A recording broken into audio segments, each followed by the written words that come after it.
Bonjour mes belles âmes. Aujourd'hui, je voulais vous parler de l'émerveillement. Un mot difficile à prononcer, mais c'est quelque chose, je suis sûr, que vous faites que très rarement. Alors, je vais vous raconter une histoire. Il y a quelques semaines, j'ai vu un enfant écraser un escargot. Ça m'a choqué profondément. Et après, je me suis dit, et j'ai réfléchi, je me dis, qu'est-ce qui fait qu'il avait l'air si heureux? Et en fait, c'est parce qu'il était émerveillé.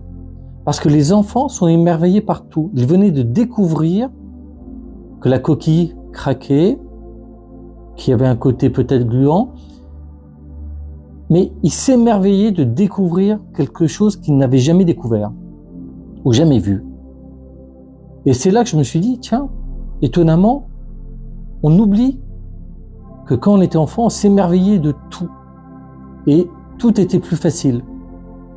D'ailleurs, il y a des expériences scientifiques récentes qui démontrent que l'émerveillement apporte beaucoup de bien-être, en fait. Et on est capable d'aller beaucoup plus loin, beaucoup plus tranquillement, faire les choses mieux quand on a vécu un moment d'émerveillement juste avant. Donc il faut réapprendre à s'émerveiller de tout. Un lever de soleil, du vent qui bouscule les nuages et qui donne des images merveilleuses au ciel. Mais l'émerveillement, ça peut être aussi, je découvre, par exemple dans un logiciel, une façon de faire qui est, ma foi, plus rapide, plus sympa. Hop, ça doit m'émerveiller.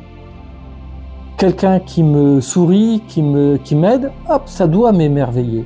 Et ces moments-là, il faut les réapprendre. Parce que souvent, c'est nos routines qui nous empêchent de revoir et de comprendre tout ce que le monde peut nous émerveiller. Donc sortez de vos routines et observez mieux et émerveillez-vous. Et vous vous sentirez beaucoup mieux. Dites-moi ce que vous en pensez en commentaire, likez et partagez si vous le désirez. Merci mes belles âmes.